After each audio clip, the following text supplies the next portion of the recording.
Capítulo 5. 1965. A principios de año recibí una carta de mi compañero Jeff Johnson.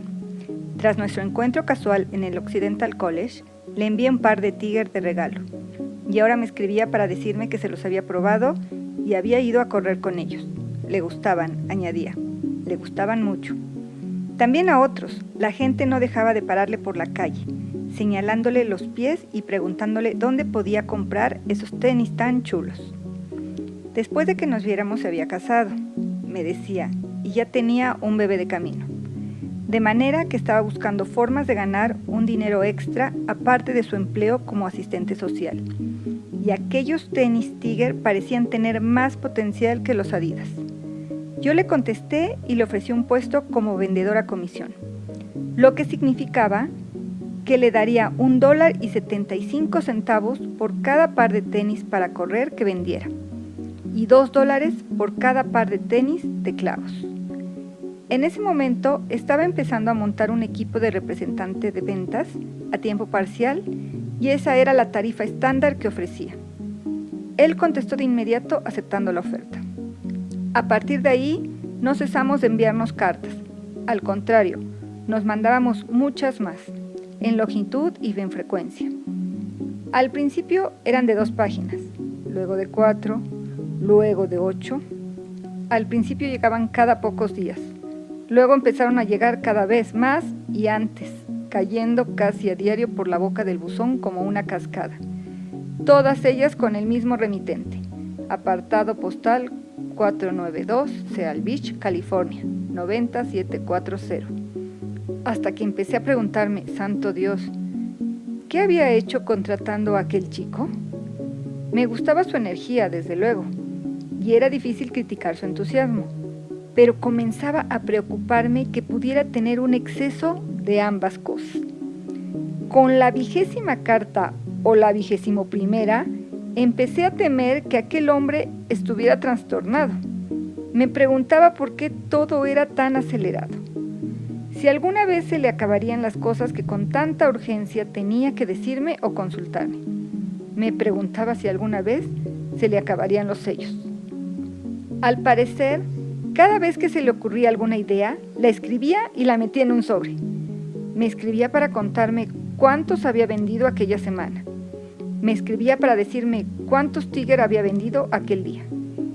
Me escribía para detallarme quién había llevado Tiger, en qué evento deportivo de instituto y en qué puesto había quedado. Me escribía para explicarme que quería ampliar su territorio de ventas más allá de California, para incluir Arizona y posiblemente Nuevo México. Me escribía para sugerirme que abriéramos una tienda en Los Ángeles. Me escribía para decirme que estaba considerando la posibilidad de poner anuncios en revistas de deportes especializados en atletismo. ¿Y qué me parecía? Me escribía para informarme de que ya había puesto aquellos anuncios y que la respuesta estaba siendo buena. Me escribía para preguntarme por qué no había contestado a ninguna de sus cartas. Me escribía para pedirme apoyo. Me escribía para quejarse de que no hubiera respondido a su petición de apoyo. Yo siempre me había considerado una persona concienzuda en lo que a intercambio de correspondencia se refiere. Durante mi viaje alrededor del mundo había enviado incontables cartas y postales a casa y había escrito puntualmente a Sara. Y el caso es que siempre tenía la intención de responder las cartas de Johnson, pero antes de que tuviera ocasión de hacerlo, había ya otra esperándome. Algo en el mero volumen de su correspondencia me frenaba. Algo en su necesidad de apoyo me hacía no querer apoyarle. Muchas noches me sentaba ante la máquina de escribir Royal de color negro que tenía en mi taller del sótano.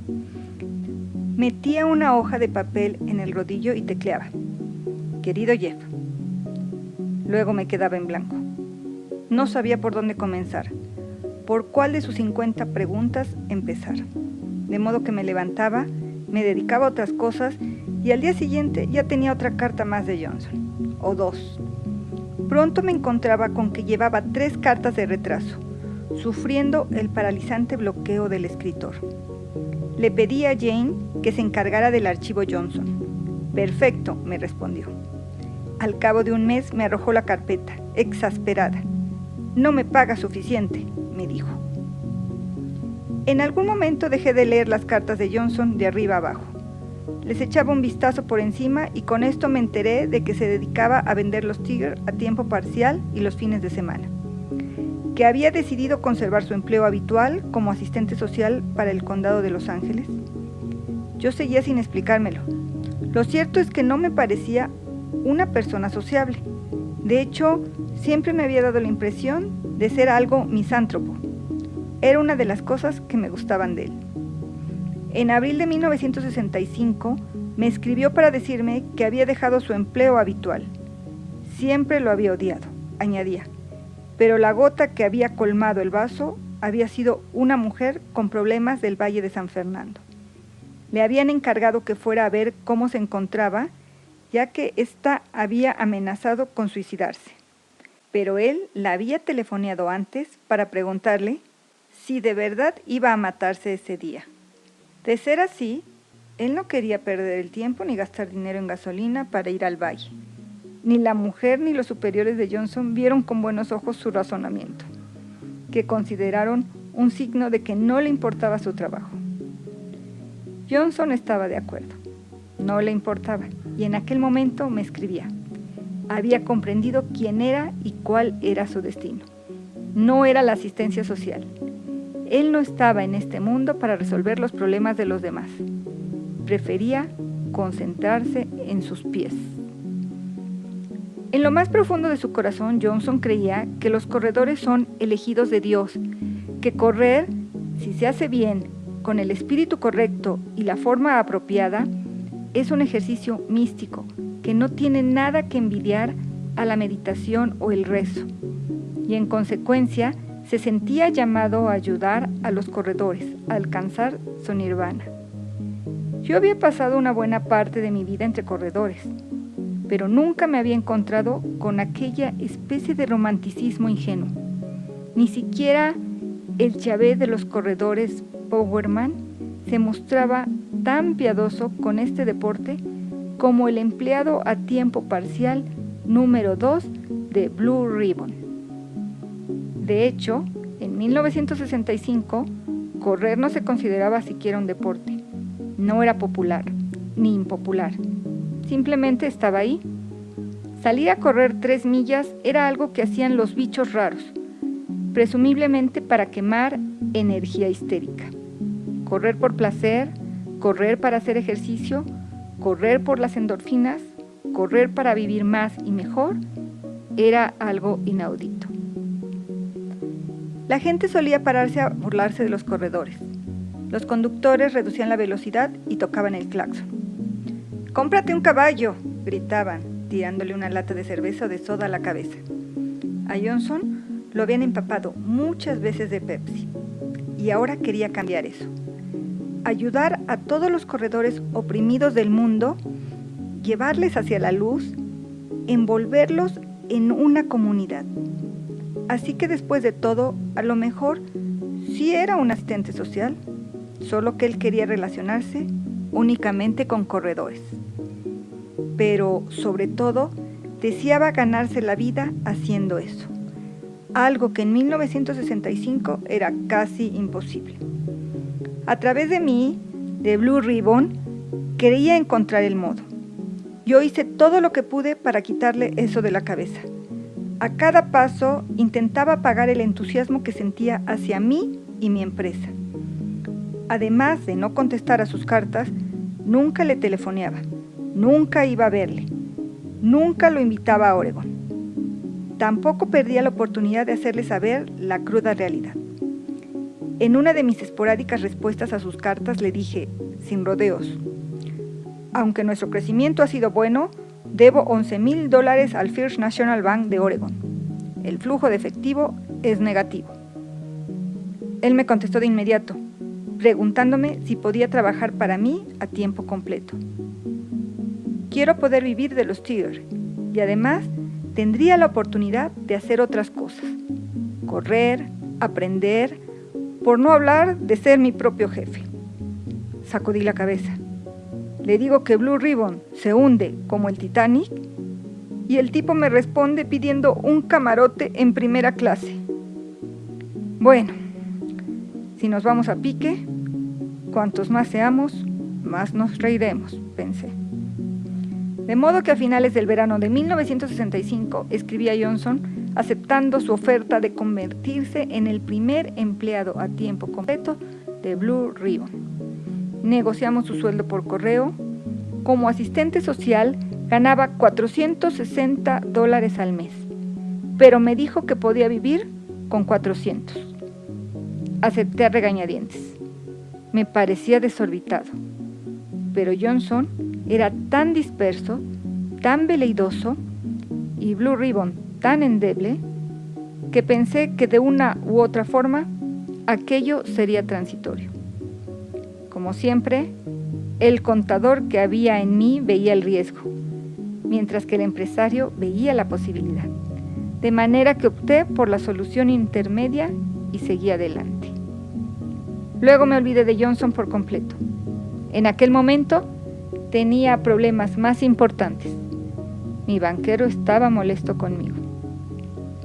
Tras haber facturado $8,000 en ventas en mi primer año, yo proyectaba facturar $16,000 en el segundo. Y según mi banquero, aquella era una tendencia muy preocupante.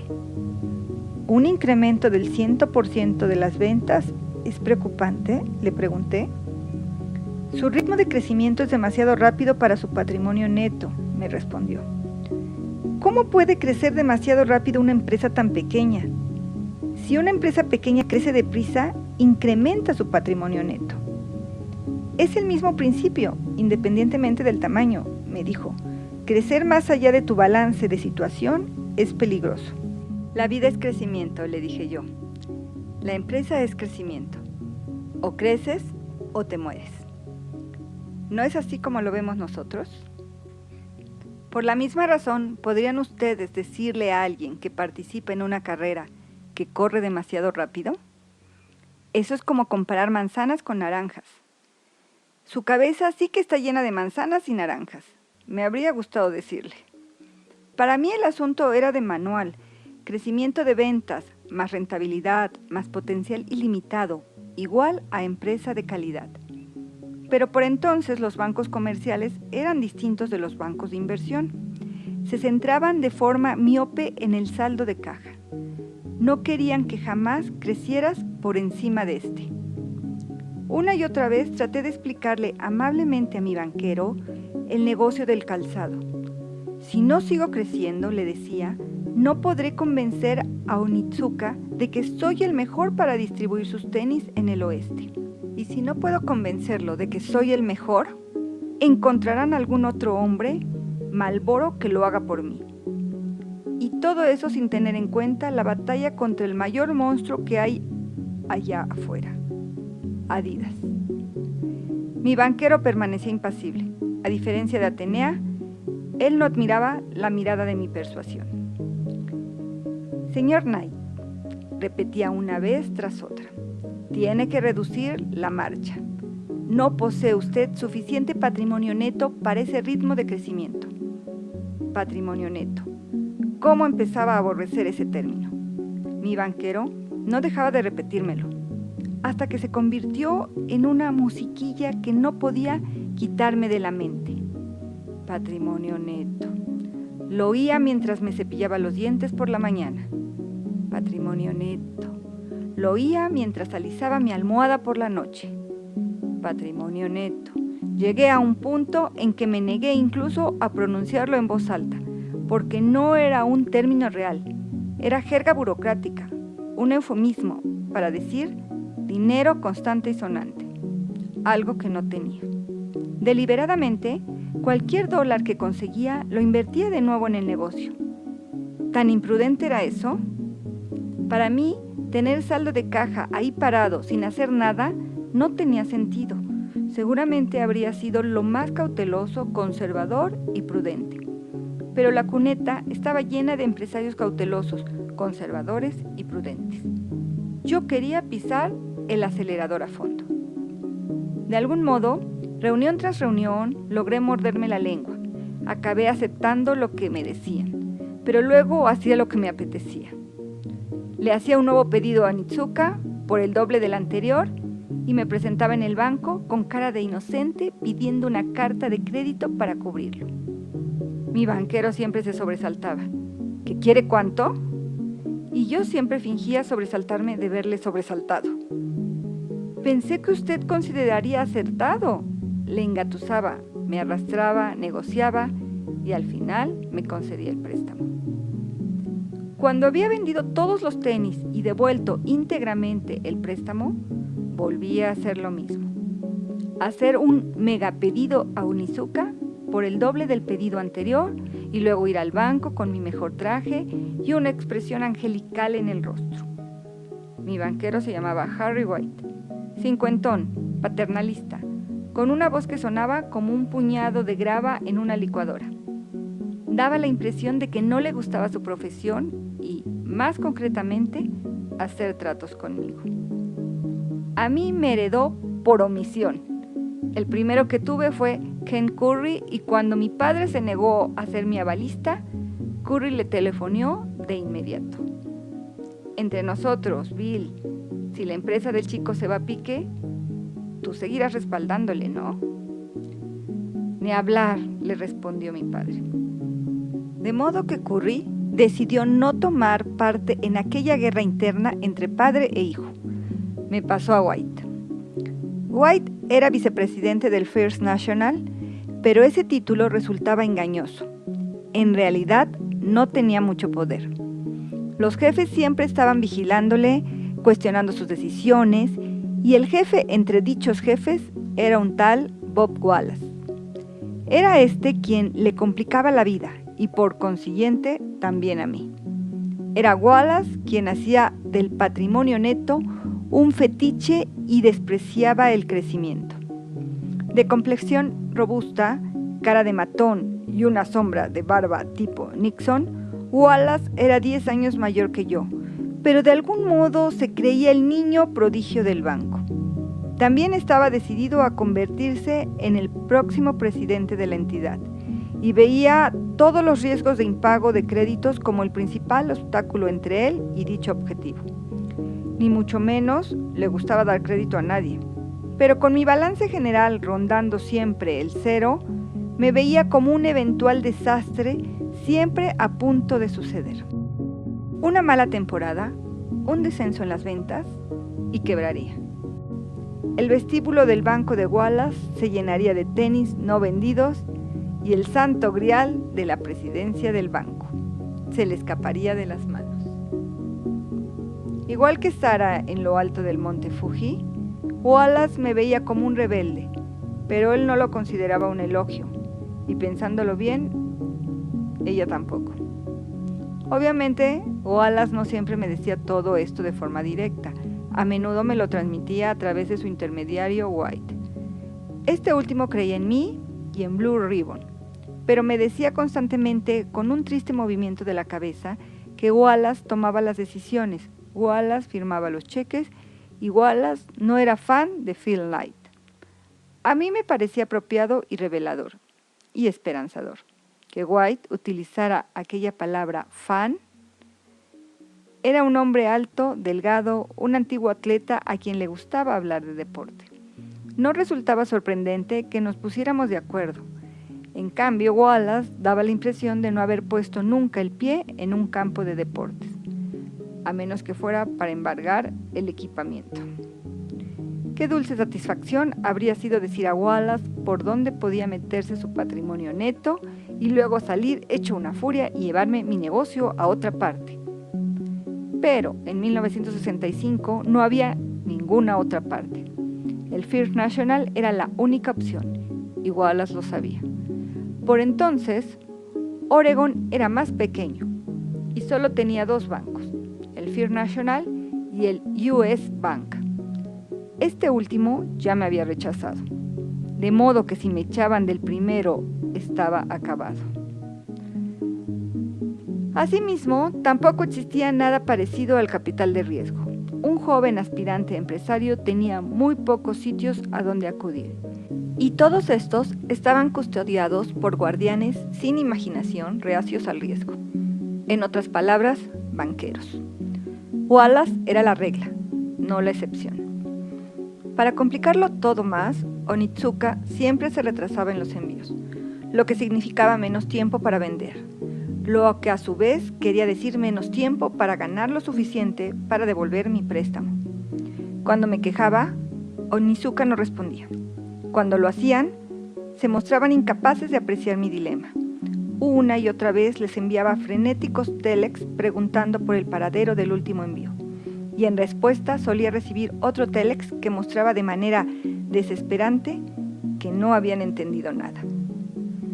Unos días más. Era como llamar a urgencias y oír a alguien bostezando al otro lado de la línea. Teniendo en cuenta todos esos problemas y considerando el turbio futuro de Blue Ribbon, decidí que valía la pena conseguir un empleo de verdad. Algo seguro a lo que echar mano cuando todo se fuera al garete. En el mismo momento en que Johnson se dedicaba exclusivamente a Blue Ribbon, yo decidí diversificarme. Para entonces, había aprobado las 4 partes del examen para el título oficial de contador, de modo que envié mis notas y mi currículum a varias empresas locales.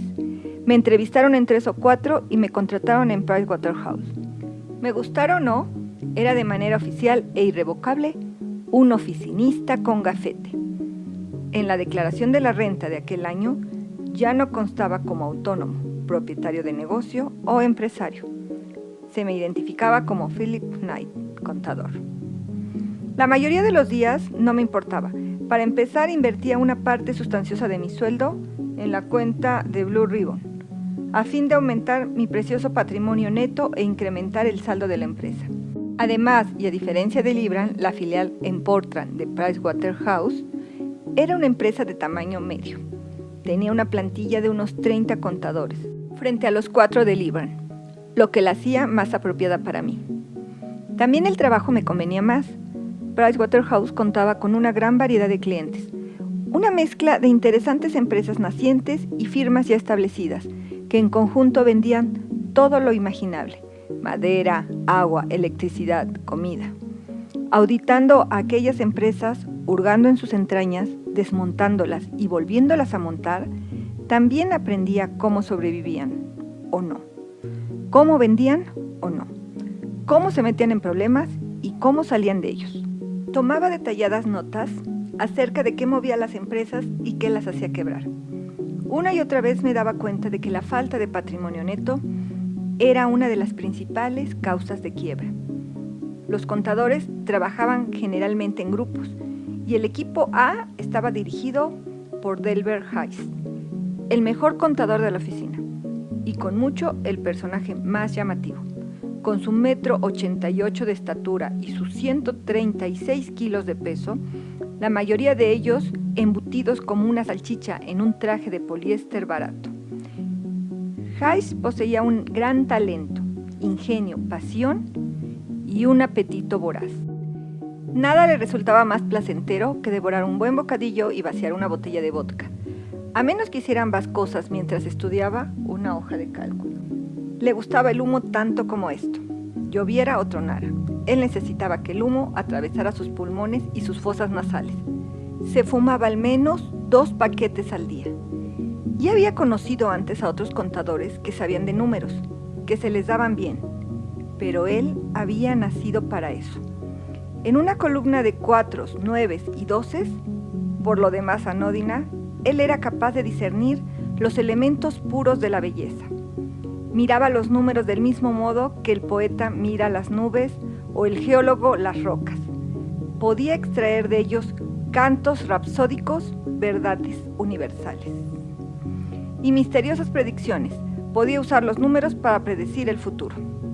Día tras día lo veía hacer algo que nunca habría juzgado posible. Convertía la contabilidad en un arte, lo que significaba que él y yo y todos nosotros éramos artistas.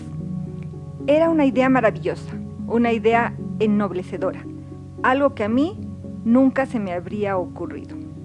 Intelectualmente, yo siempre había sabido que los números eran hermosos. Consideraba que representaban una especie de código secreto que detrás de cada hilera subyacían etéreas formas platónicas. Mis clases de contabilidad me habían enseñado algo parecido, como el deporte. La pista de atletismo te da un enorme respeto por los números. porque eres lo que tus números te dicen que eres, nada más y nada menos. Si hacía un mal tiempo en una carrera, puede que hubiera alguna causa para ello, lesiones, fatiga, desánimo, pero eso no le importaba a nadie. En última instancia, serían mis números, lo que todo el mundo recordaría. Yo había vivido esa realidad, pero Hayes, el artista, me hizo sentirla. Por desgracia, llegué a temer que Hayes fuera el típico artista atormentado que se sabotea a sí mismo, tipo Van Gogh. En la empresa se minusvaloraba a diario, vistiendo mal, caminando desgarbado, comportándose mal. Tenía además toda una serie de fobias, a la altura, a las serpientes, a los bichos, a los espacios pequeños, que podían resultar desagradables para sus jefes y colegas, pero sobre todo le daban pánico las dietas.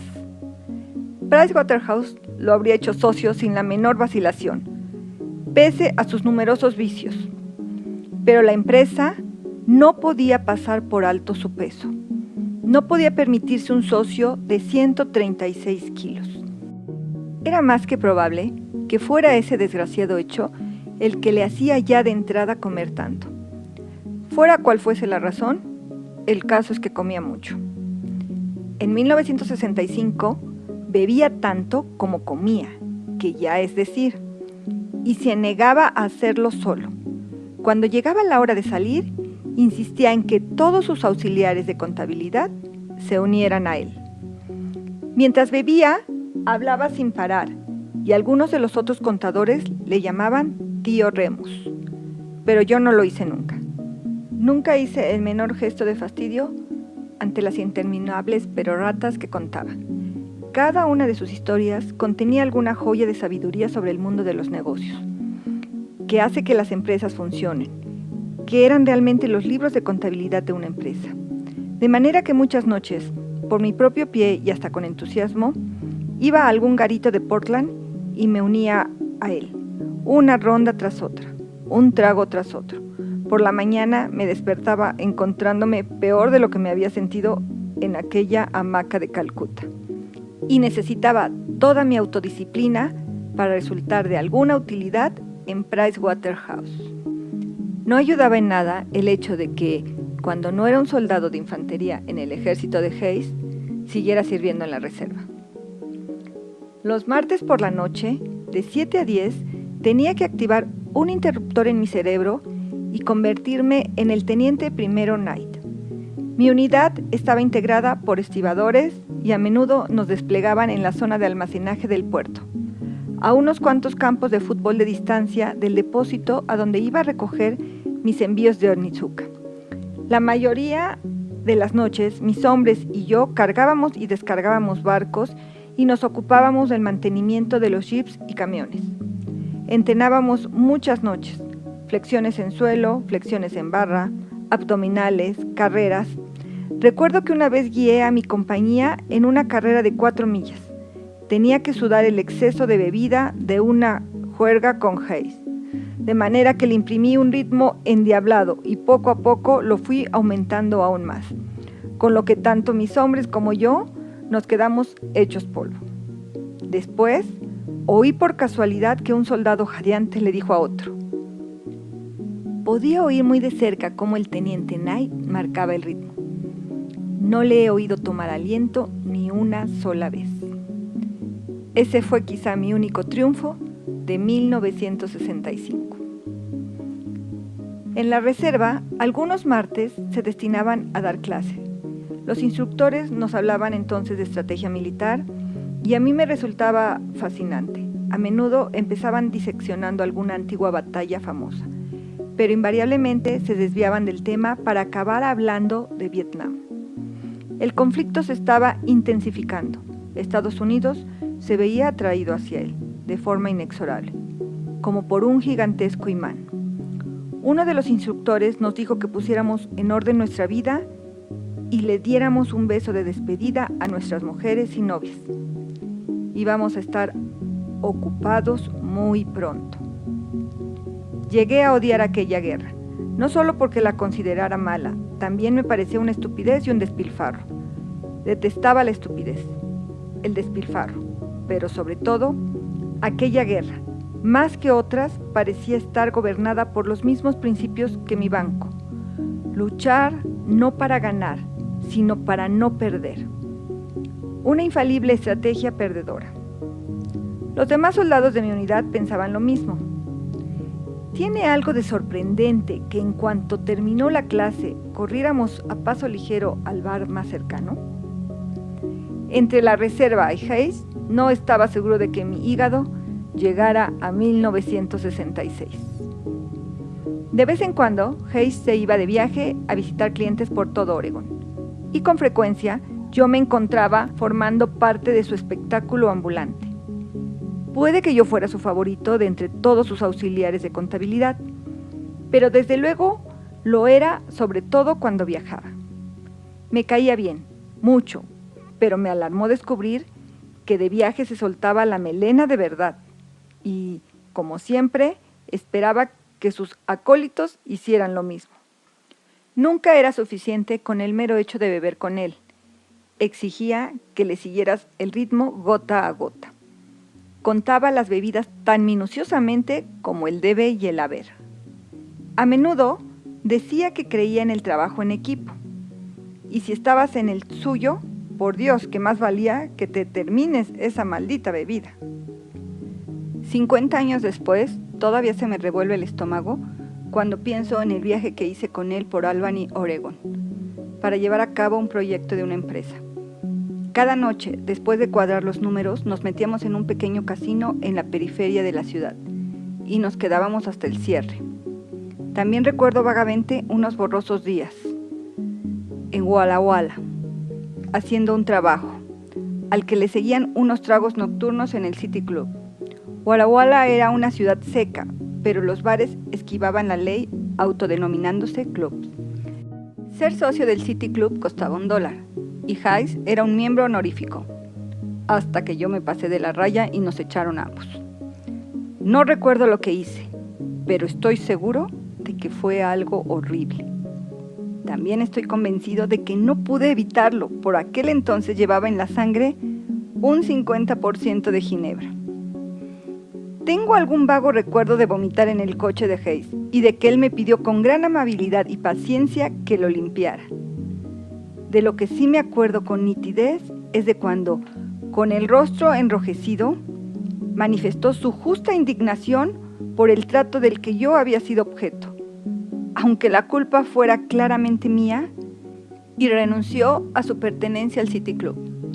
Es posible que aquella lealtad, aquella irrazonable e inmerecida fidelidad, marcara el momento en que empecé a sentir afecto por él.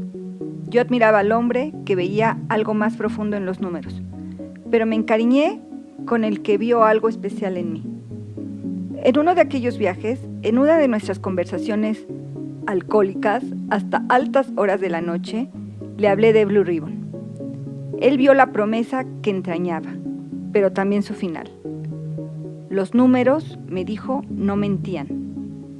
¿Montar una nueva empresa con esta economía?, preguntó. ¿Y una empresa de calzado? ¿Con 0 saldo de caja? Se sobresaltó en su silla y meneó su grande y rizada cabezota. Por otra parte, añadió, tenía algo a mi favor. Bowerman. Tener como socio a una leyenda era un activo al que resultaba imposible asignar una cifra. Además, el valor de mi activo iba en aumento. Bowerman había ido a Japón durante los Juegos Olímpicos de 1964 para apoyar a los miembros del equipo estadounidense de atletismo a los que había entrenado. 2 de sus corredores, Bill Dellinger y Harry Jeremy, habían obtenido medallas. Y tras los Juegos, había cambiado de actividad y se había convertido en embajador de Blue Ribbon. Él y la señora Bowerman, cuya cuenta del Christmas Club había proporcionado los primeros $500 que me habían dado Bowerman para formar nuestra sociedad, fueron a visitar Otnizuka y cautivaron a todo el personal. Les dieron una bienvenida regia, les hicieron un recorrido VIP por toda la fábrica y Morimoto incluso les presentó al señor Otnizuka. Como era de esperar, los dos viejos leones conectaron. Al fin y al cabo, estaban hechos de la misma pasta y se habían curtido en la misma guerra. Ambos seguían afrontando la vida cotidiana como una batalla. No obstante, el señor Onizuka tenía la peculiar tenacidad de los derrotados, y esto impresionó a Bowerman. Onizuka le habló de la fundación de su empresa de calzado en un Japón en ruinas, cuando todas las grandes ciudades todavía ardían por las bombas estadounidenses. Había construido sus primeras hormas para una línea de tenis de baloncesto, vertiendo cera caliente de velas budistas sobre sus propios pies. Aunque los tenis de baloncesto no se vendieran, el señor Onizuka no se rindió, simplemente los cambió por tenis para correr, y el resto pertenecía a la historia del calzado. Bowerman me explicó que en los Juegos Olímpicos de 1964 todos los corredores japoneses llevaban Tiger. Onizuka también le contó que la inspiración para diseñar las peculiares suelas de los Tiger le vino comiendo sushi. Observando en su fuente de madera la parte inferior de una pata de pulpo, pensó que un tipo de ventosa similar podría funcionar bien en la suela de una zapatilla de corredor. Bowerman tomó nota y aprendió que la inspiración puede venir de cosas cotidianas, cosas que podrías estar comiendo o encontrar tiradas en casa. De regreso a Oregón, Bowerman mantenía un feliz intercambio de correspondencia con su nuevo amigo, el señor Onizuka, y con todo el equipo de producción de la fábrica de Onizuka. Les enviaba montones de ideas y modificaciones para sus productos. Aunque por dentro todas las personas son iguales, Bowerman había llegado a la conclusión de que no todos los pies lo son. Los estadounidenses tienen cuerpos distintos de los japoneses, más altos, más pesados, y por tanto necesitan un calzado diferente. Tras diseccionar una docena de pares de Tiger, Bowerman determinó cómo podían adaptarse para satisfacer a los clientes estadounidenses. A tal fin, elaboró un montón de notas, bosquejos y diseños que enviaba sin interrupción a Japón.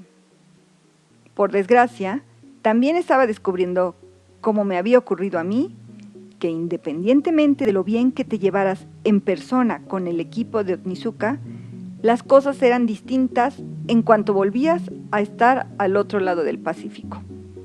La mayoría de las misivas de Bowerman no tenían respuesta, y cuando la tenían, esta era críptica o secamente desdeñosa. A veces me afligía pensar que los japoneses lo trataban como yo a Johnson. Pero Bowerman no era como yo. Él no se tomaba a pecho el rechazo. Al igual que Johnson, cuando sus cartas no obtenían respuesta, simplemente escribía más, con más palabras subrayadas y más signos de exclamación. Tampoco desfalleció en sus experimentos. Siguió desmontando los Tiger y utilizando a los jóvenes de sus equipos de atletismo como ratas de laboratorio. Durante la temporada de competición del otoño de 1965, para Bowerman, cada carrera tuvo dos resultados: el rendimiento de sus corredores y el de sus tenis. Anotaba qué tal sujetaban los puentes, qué agarre tenían las suelas en las pistas de ceniza, cómo apretaban los dedos del pie y cómo se flexionaban en el empeine. Luego enviaba sus notas y descubrimientos a Japón por correo aéreo. A la larga logró abrirse camino. Onizuka diseñó prototipos que se adaptaban a la visión de Bowerman, de un calzado más norteamericano. Suela interior blanda, más apoyo en el puente, talón en cuña para reducir la tensión sobre el tendón de Aquiles. Le enviaron el modelo a Bowerman y este se volvió loco con él, pidió más. Luego repartió aquellos tenis de prueba entre todos sus corredores que las utilizaron para barrer a la competencia. A Bowerman siempre se le subía un poco el éxito a la cabeza, en el mejor de los sentidos. Más o menos por aquella época también estaba probando elixires deportivos, pociones mágicas y polvos que aportaban más energía y resistencia a sus corredores. Cuando yo estaba en su equipo, él hablaba de la importancia de restituir la sal y los electrolitos de un atleta. Nos obligó a mí y a otros a tragarnos una poción que había inventado él. Un repugnante menjurje de plátanos machacados, limonada, té, miel y varios ingredientes desconocidos. Ahora, mientras enredaba con los tenis, jugueteaba también con su receta de bebida deportiva, haciendo que supiera peor y funcionara mejor. Solo años después me daría cuenta de que estaba tratando de inventar el Gatorade. Bowerman pensaba que un material más gomoso se secaría, barrería y limpiaría mejor.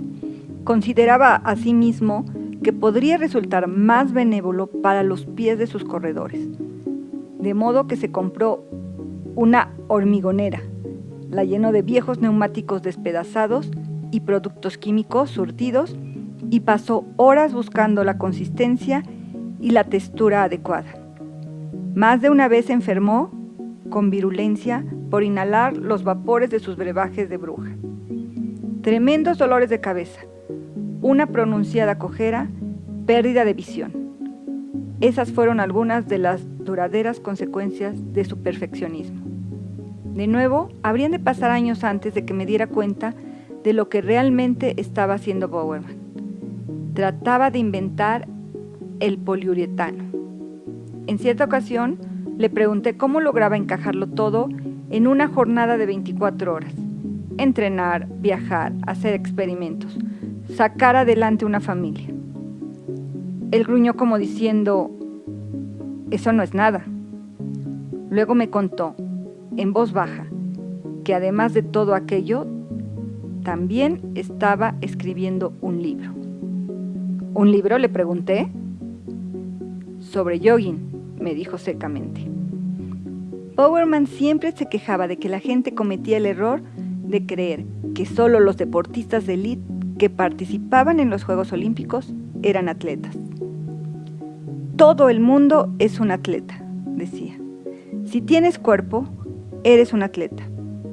Ahora estaba decidido a hacer entender aquel argumento a una audiencia más amplia, los lectores. Parece interesante, le dije, aunque pensé que a mi antiguo entrenador le faltaba un tornillo.